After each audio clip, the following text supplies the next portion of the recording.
Donald Trump met with Xi Jinping. Let's talk about it.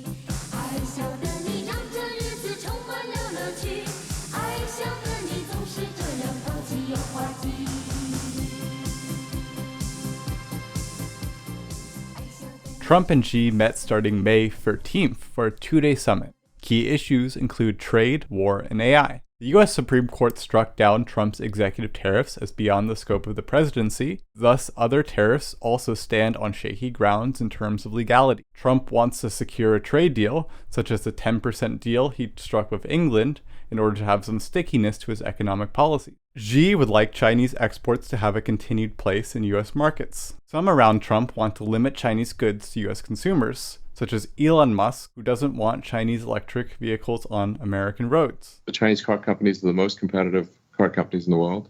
I think they will have significant success outside of China, depending on what kind of tariffs or trade barriers are established. Frankly, I think if there are not trade barriers established, they will pretty much demolish most other car companies in the world.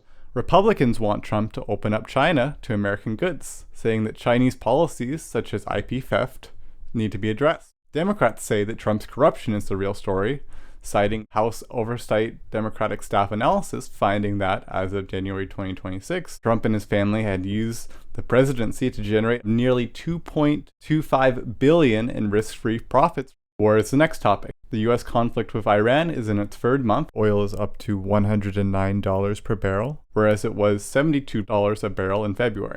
Various reports from the Wall Street Journal, citing former U.S. officials, talk about China supplying Iran with things such as munitions to continue drone attacks through the Strait of Hormuz. Trump would like guarantees from China in order to not assist Iran. Xi and China would like to continue trade with Iran, and also have the price of oil to be lowered to facilitate more trade. Some Republicans would like Trump to have a firm stance on China's help with Iran, seeing China and Iran as geopolitical enemies of the US. Other Republicans would like Trump to not bother with China, Iran, or any foreign country, seeing it as a distraction from the American First policies. Some Democrats say that this conflict is illegal, as Congress has the power per the Constitution to declare war, and Congress should use its power to check the authority of Trump and nullify this issue.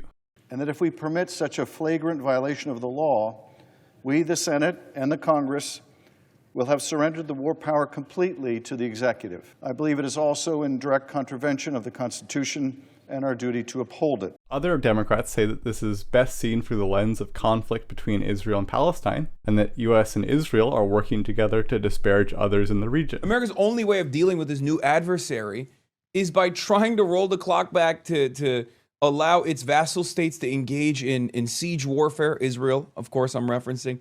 Taiwan and China remain a steadfast point. Marco Rubio says that the US policy towards Taiwan is unchanged. For those unfamiliar, both Taiwan and China maintain a formal one China policy, with the People's Republic of China, or China, maintaining itself as the governor of both China and Taiwan, and the Republic of China, or Taiwan, maintaining itself as the governor of both Taiwan and China. The US supports there being only one China, with a formal position called strategic ambiguity. This is where China is formally recognized as the leader, but informally the US and Taiwan have strong diplomatic ties. And the US provides Taiwan with arms sales so that Taiwan remains a strong, independent country. Trump and Republicans would like Taiwan to be independent for the advanced manufacturing of computer chips and the strategic partnership between the US and Taiwan to bring advanced manufacturing jobs to the US. Xi and China would like reunification with Taiwan, though some fear rocking the boat of global economic trade that a large military conflict would bring. Taiwan would like to maintain independence, with over 90% of Taiwanese people opposing reunification with China. Business leaders such as Elon Musk and Jensen Huang do not want Taiwan-China conflict because of the disruption in manufacturing, but couch statements in ideas such as maintaining the status quo in order to avoid angering China. Finally, we have AI. America and China are both interested in AI and a number of aspects around it. NVIDIA remains the #1 company by net worth in the world, having a market cap of $5.4 trillion USD, and would like to sell advanced computing to China, specifically the B200 GPUs. Democratic and Republican foreign policy advisors historically have maintained that China should not have the latest in GPU technology. Both Trump and Biden signed restrictions on the GPUs and GPU manufacturing equipment China has access to. Xi and China would like to have access to these GPUs in order to accelerate Chinese research and compute versus US companies, as well as to improve Chinese military. China would also like domestic manufacturing so that Taiwan does not produce the most advanced chips anymore and not have to deal with US chip restriction. Trump has allowed the shipping of some advanced chips to China, though not the most advanced. It remains to be seen what the full agreements will be in terms of restrictions and trade. Some Republicans and Democrats think the US should not be sending advanced chips to China, as AI is too powerful a boon to give to an enemy.